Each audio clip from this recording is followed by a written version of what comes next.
নমস্কার বন্ধুরা। আজকে তোমরা দেখছো তোমাদের প্রিয় YouTube channel GK A to Z Bangla.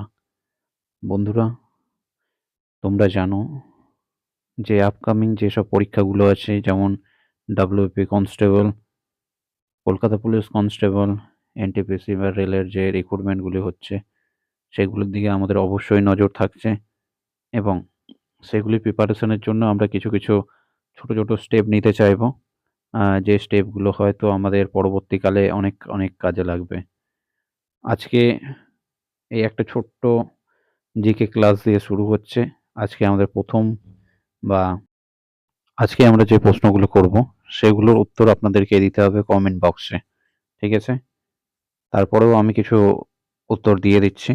এই 5টা জিকের আজকে উত্তর আমরা কমেন্ট বক্সে অবশ্যই আশা করব। প্রথম কোশ্চেন হচ্ছে, ভারতীয় সংবিধানের জনক কাকে বলা হয়? অবশ্যই তোমরা এটা কমেন্ট বক্সে জানিয়ে দেবে যে ভারতীয় সংবিধানের জনক কাকে বলা হয়। উত্তর হচ্ছে ডক্টর বি.আর. আম্বেদকর। মহাত্মা গান্ধীর সম্পূর্ণ নাম কি? এটি একটি সাধারণ কোশ্চেন, কিন্তু যদি ভাবা যায় যে এটি সাধারণ কোশ্চেন তাহলে ভুল হবে। মহাত্মা গান্ধীর পুরো নাম হলো মোহনদাস করমচাঁদ গান্ধী। পরবর্তী কোশ্চেন, ভারতের প্রতীক নামে পরিচিত কে? উত্তরটি হয়ে যাবে রাজা রামমোহন রায়।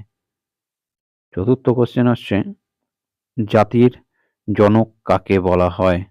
অবশ্যই উত্তরটা কমেন্ট বক্সে লিখবে, আমি বলছি না।